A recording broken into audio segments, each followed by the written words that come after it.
Hey guys, gRande Dad here, and welcome to the first annual gRande Awards. Whoa! So, what gRande Awards pretty much is it's like since I don't really play much modern games, as you may or may not tell, I'm just going to pretty much rank the top. I'm just gonna rank all the games I played this year. So yeah, it's pretty much like a mixed bag of what you're gonna see. Some new stuff, a lot of old stuff, but I'm pretty much gonna rank everything. This will probably split up into multiple videos.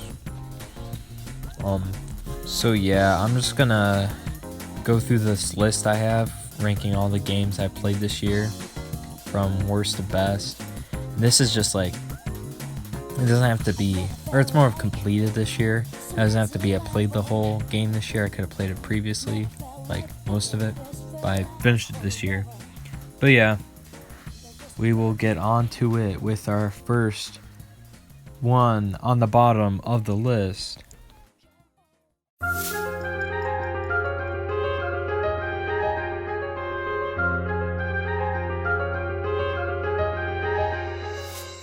So you may be wondering, oh geez, why is this in last? Why is the Layton game in last? Layton games are normally good.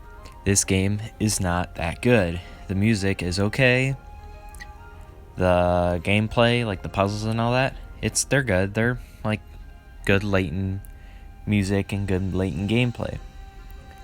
The thing about the music though is that London 3 is like overused a lot in the game, but I digress. But the story is mega stinky bad scheisse. Like seriously, it is so childish. There's no like stakes or anything. Normally the results, like because this game is like split into cases, all like the results of the cases are so like stupid. Like I'm just gonna tell you this because these are like, the answers are so obvious to some of these things. It's stupid. Like this bird took a poop on a piece of film, and that was a result of a case. Anyways, you don't get to hear anything about Layton also in the story, so it's stupid. Yeah, this game kind of sucks. Sorry.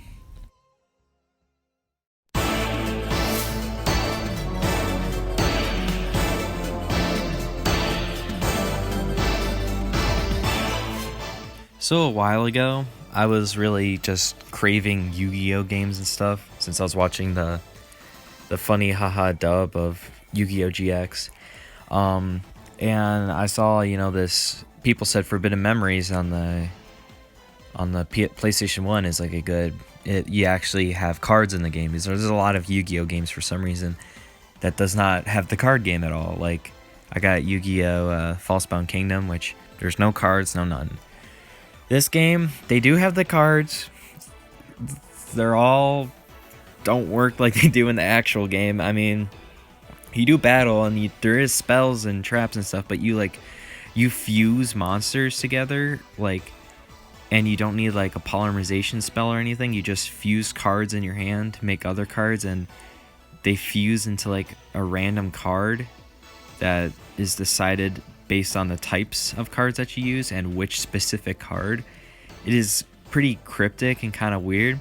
It is kind of fun, but the game is extremely hard. It is super unfair, because you could just play like, cards with 300 attack or whatever, which is terrible, and you could have the opponents normally just have cards in their deck that have like 3,000 attack or whatever, and you're just screwed because you can't get rid of it, because you have to get a higher attack, and the only way to get higher than that attack is using like you have to fuse cards, or get use spells cards and stuff, or just get really lucky from the result duels or dueling results and get like a Blue Eyes White Dragon or something.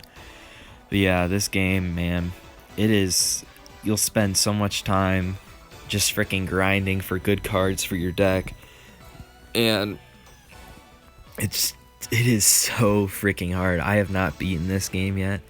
I am stuck at like the Guardian dude. He uses Gate Guardian all the time, which is super unfair, but I did get past all the shrines and stuff. But yeah, this game, it's a toughie, and it's not even that Yu-Gi-Oh-y, but it still is kind of fun despite its flaws. Yeah.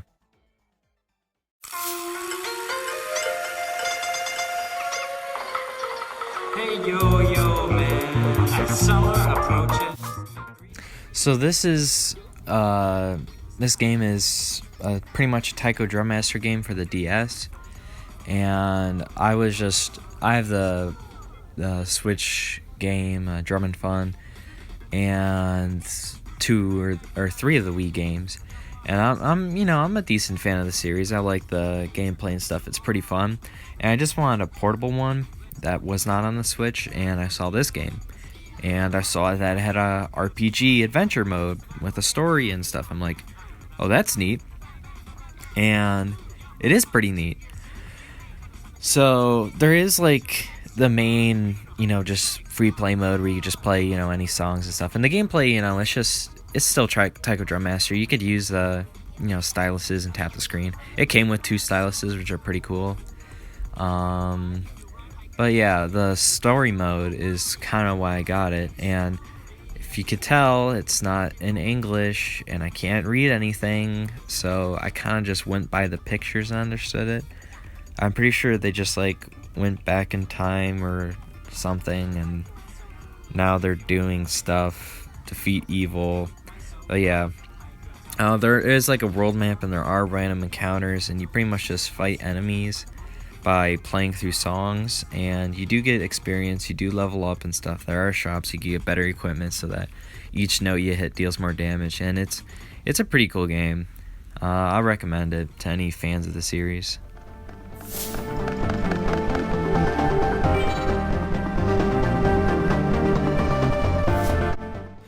Yeah, I was a real simp for Yu-Gi-Oh! This year.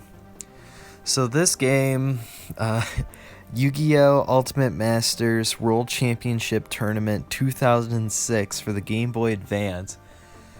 It is an actual Yu-Gi-Oh! Game. It's about time. So I saw this game, I saw it on the Game Boy Advance, I'm like, oh, that's pretty cool. And you could take it on the go, and I like taking the Game Boy Advance since it's so small, and it just has a nice feel, playing the games on there. And I saw that it had a ton of cards in it, and it was one of the best Yu-Gi-Oh! Games out there. I'm like, wait, really? So I got it. I'm like, wow, this game's pretty cool, because it is actual Yu-Gi-Oh!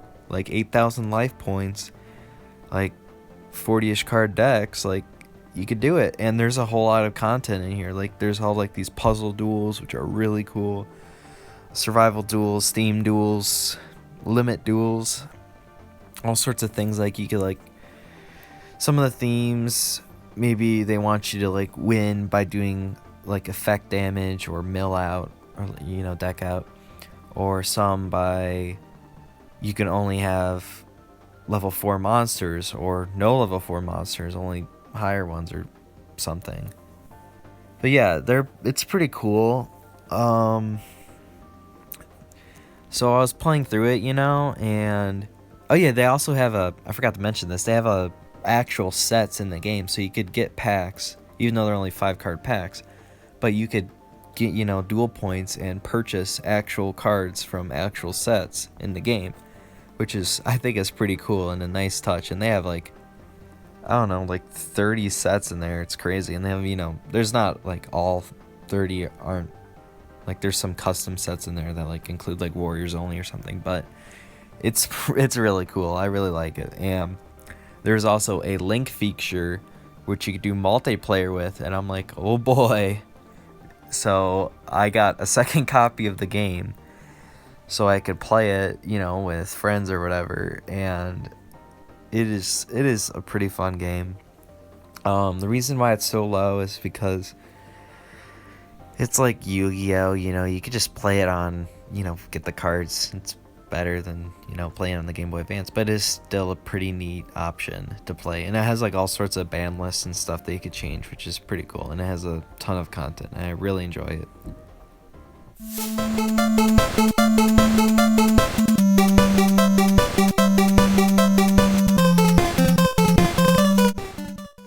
So Crystalis is a game for the NES, and I believe it was also released on the Game Boy Color, and it is a pretty cool action RPG that I don't think many people actually know about. So, cool thing with this is that the story is pretty interesting. I think it's kind of like a post-apocalyptic situation, but like because of that, the world is kind of turned into a fantasy world somewhat.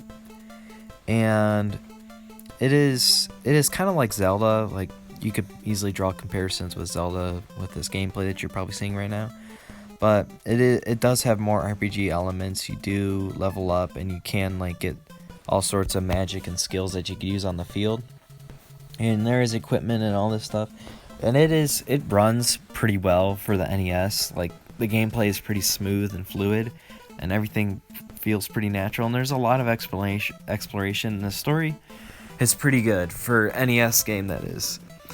So pretty much why this is like 21st is,